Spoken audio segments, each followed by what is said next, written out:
ونصلي ونسلم على رسول الكريم أما بعد فأعوذ بالله من الشيطان الرجيم بسم الله الرحمن الرحيم وبالوالدين إحسانا صدق الله مولانا العظيم وصدق رسوله النبي الكريم الأمين ونحن على ذلك لمن الشاهدين والشاكرين والحمد لله رب العالمين۔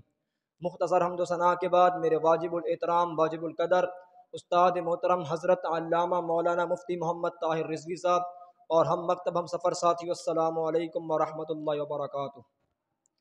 میں نے جو آیت کریمہ کا چھوٹا سا حصہ تلاوت کیا وبالوالدین احسانا، اس میں اللہ تعالیٰ فرماتا ہے اپنے والدین پر احسان کرو، اور کہیں فرماتا ہے وقولوا للناس حسنا، اور ان سے اچھی بات کرو۔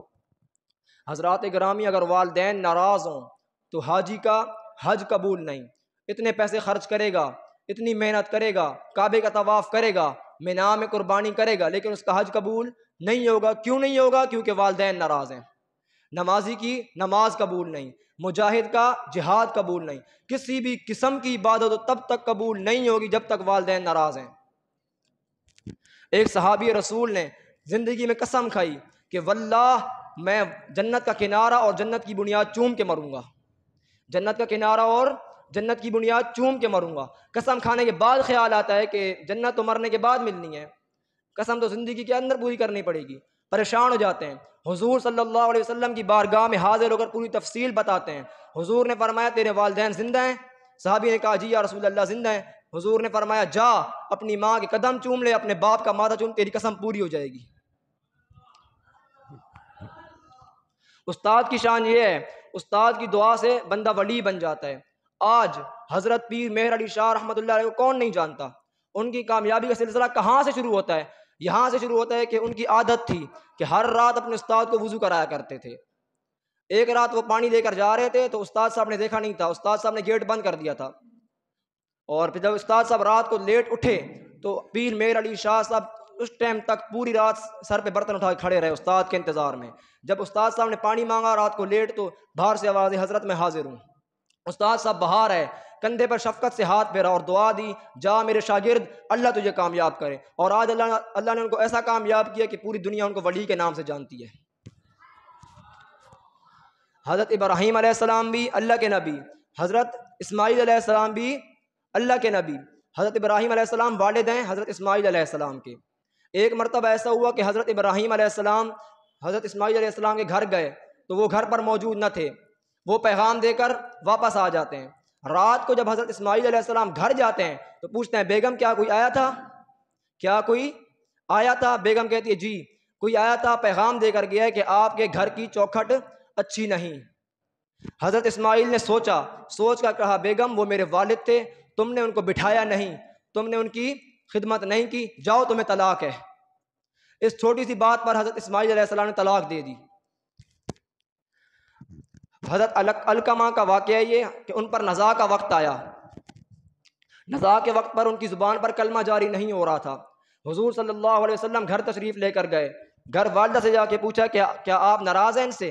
والدہ نے کہا جی یا رسول اللہ میں اپنے بیٹے سے ناراض ہوں۔ حضور نے وجہ پوچھی، وجہ بتائی کہ یہ مجھ سے زیادہ ترجیح بیوی کو دیتا تھا، ہر بات بیوی کی مانتا تھا، میری کوئی بات نہیں مانتا تھا، اس لیے میں اپنے بیٹے سے ناراض ہوں۔ حضور نے فرمایا لکڑیاں اکٹھی کرو، حضور نے فرمایا لکڑیاں اکٹھی کرو، میں ابھی اس کو جلاتا ہوں۔ کیوں جلاتا ہوں؟ کیونکہ اس پر اس کی ماں ناراض ہے۔ ماں نے رو کر کہا یا رسول اللہ میرا بیٹا جل جائے گا، ایسا نہ کریں۔ میں نے معاف کیا، معاف کرنے کی دیر تھی کہ زبان سے جاری ہوا لا الہ الا اللہ محمد الرسول اللہ صلی اللہ علیہ وسلم۔ گود ہو ماں کی تو فرشتے کچھ نہیں لکھتے، سنا ہے اگر باپ زندہ ہو تو کانٹے بھی نہیں چبھتے۔ وآخر دعوانا الحمدللہ۔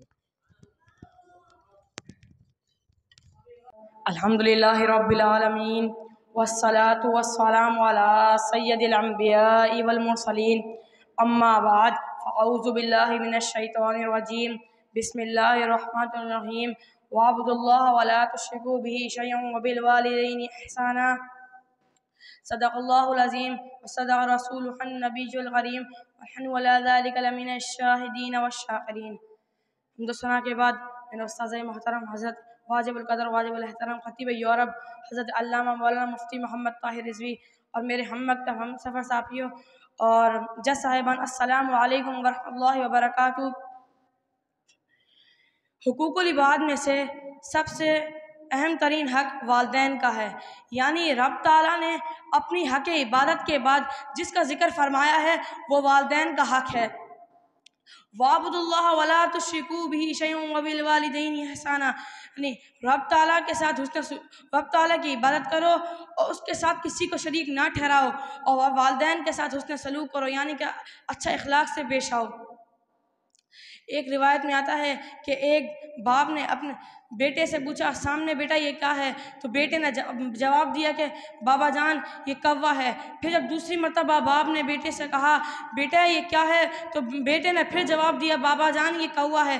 تیسری مرتبہ جب پھر باپ نے بیٹے سے سوال کیا کہ بیٹا یہ کیا ہے؟ تو بیٹے نے کہا بابا جان آپ پاگل تو نہیں ہو گئے، میں نے ابھی آپ کو سمجھایا ہے کہ یہ کوا ہے کوا ہے کوا ہے۔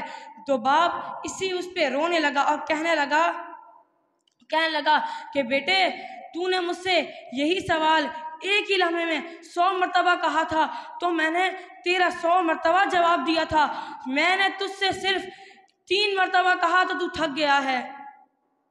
یعنی اس سے یہ ثابت ہوتا ہے کہ ماں باپ کا حسن سلوک کرنا ہم سب پر فرض ہے، اور جو اپنے باپ کو راضی کر لیتا ہے وہ رب تعالیٰ کو راضی کر لیتا ہے، اور جو اپنے جس کا والد ناراض ہے تو یہ سمجھ لے کہ اس سے والد نہیں بلکہ رب تعالیٰ خود ناراض ہے۔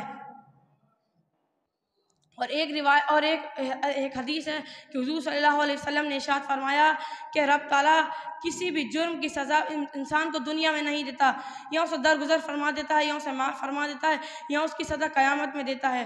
لیکن یہ جو ماں باپ کی نافرمانی ہے یہ ایک اتنا بڑا جرم ہے کہ اس کی رب تعالیٰ آخرت میں تو سزا دے گا ہی دے گا، لیکن اس کو دنیا میں بھی دکھا دیتا ہے اور دنیا میں بھی اس کی سزا دے دیتا ہے۔ فما علینا الا البلاغ۔ سامعین محترم، مجھے آج جس موضوع پر لب کشائی کرنے کا موقع ملا ہے وہ ہے معلم کا مقام۔ سامعین محترم، یہ بات کسی سے ڈھکی چھپی نہیں کہ معلم تعلیم و تربیت کا وہ ذریعہ ہے جس کے بغیر تعلیم و تربیت کا تصور بھی نہیں کیا جا سکتا۔ صرف بات اتنی نہیں کہ بلکہ معلم وہ ہستی ہے جو چھوٹوں اور بڑوں کو راہ سنت پر گامزن کرتا ہے۔ معلم انسانوں کو حیوانی درجے سے بلند کر کے زمین پر اللہ تعالیٰ کی نیابت کے منصب پر فائز کرتا ہے۔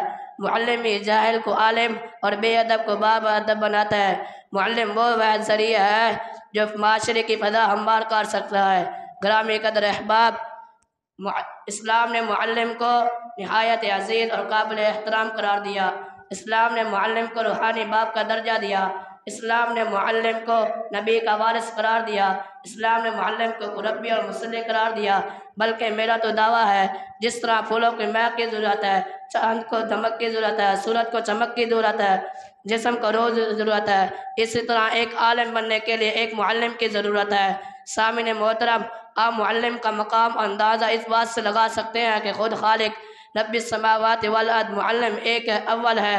چنانچہ قرآن میں الرحمن اور پھر اللہ تعالیٰ نے انس و جن کی رہنمائی کے لیے قوموں پیش 1,24,000 انبیاء کرام کو معلم بنا کر مبعوث فرمایا۔ رب کائنات کے دل پر ہمارے آقا مولا کو اللہ تعالیٰ نے بھیجا تو آپ نے اپنی شناخت ان الفاظ کے ساتھ کرائی، انما بعثت معلما، میں معلم بنا کر بھیجا گیا۔ چنانچہ اس دور حاضر میں علم کی برکات اٹھ جانے کی بڑی وجہ یہی ہے کہ آج طلباء کرام نے استادہ کی عزت و احترام کو چھوڑ دیا، استادہ کرام کو ایک تنخواہ دار ملازم سمجھ لے گیا۔ جلیل القدر محدث سفیان بن عیینہ فرماتے ہیں کہ میرے والد کی نصیحت تھی کہ استادہ کرام کی خدمت و اطاعت کو واجب سمجھو، کیونکہ والد کا کہنا تھا کہ استاذہ سے فیض و برکات وہی پائے گا جو ان کی خدمت کرے گا، جو ان سے گریز کرے گا وہ کامیاب نہیں ہو سکتا۔ آخر معلمین کا یہ مقام کیوں نہ ہو کہ خود سرکار دو عالم نے یہ دعا فرمائی، اللہ تعالیٰ اسے خوش و خرم رکھے جس نے ہم سے کچھ سنا اور اس سے آگے پہنچایا۔ حضرت علی کا فرمان ہے جس نے مجھے ایک حرف سکھایا میں اس کا غلام ہوں، اب اس کی مرضی مجھے چاہے بیچ دے یا آزاد کر دے۔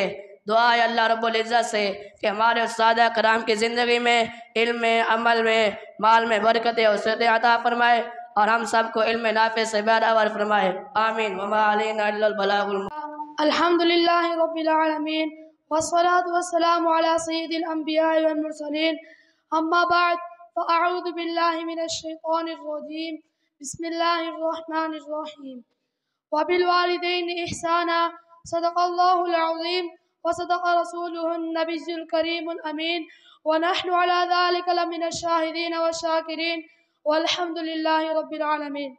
حمد و ثنا کے بعد میرے نہایت واجب القدر واجب الاحترام استاد محترم حضرت علامہ مولانا مفتی محمد طاہر رضوی صاحب اور جج صاحبان اور میرے ہم مکتب اور ہم سب ساتھیوں، السلام علیکم ورحمۃ اللہ وبرکاتہ۔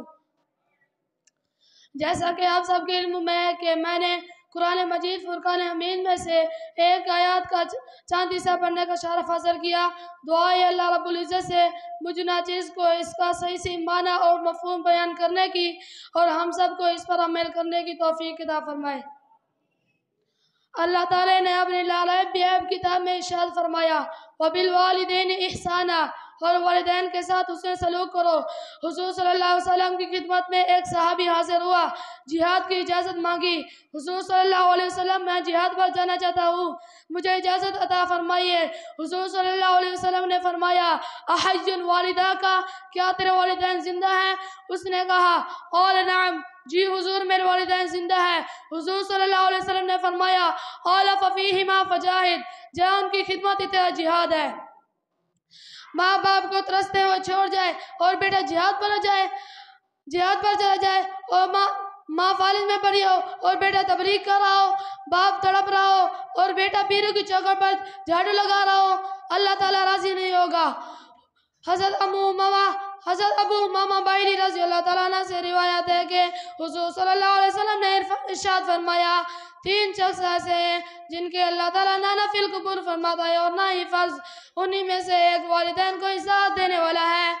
حضرت ابو ہریرہ رضی اللہ تعالیٰ عنہ سے روایت ہے کہ ایک صحابی نے بارگاہ رسالت میں حاضر ہو کر دریافت کی کہ حضور میں نے اپنی والدہ کو اپنے کندھوں پر اٹھا کر خانہ کعبہ کا طواف کروایا ہے۔ گرمی کی شدت اتنی تھی کہ بدر سے آگ نکل رہی تھی، اگر ان کے اوپر گوشت کا ٹکڑا ڈال دیتے تو وہ پک جاتا۔ اسی حالت میں میں نے اپنی والدہ کو خانہ کعبہ کا طواف کروایا ہے، کیا میں نے اس کا حق ادا کر دیا؟ حضور صلی اللہ علیہ وسلم نے فرمایا تیری پیدائش کے وقت جتنی تکلیف تیری والدہ کو ہوئی تھی یہ تو اس کا بھی بدلہ نہیں ہے۔ ایک اور روایت میں آتا ہے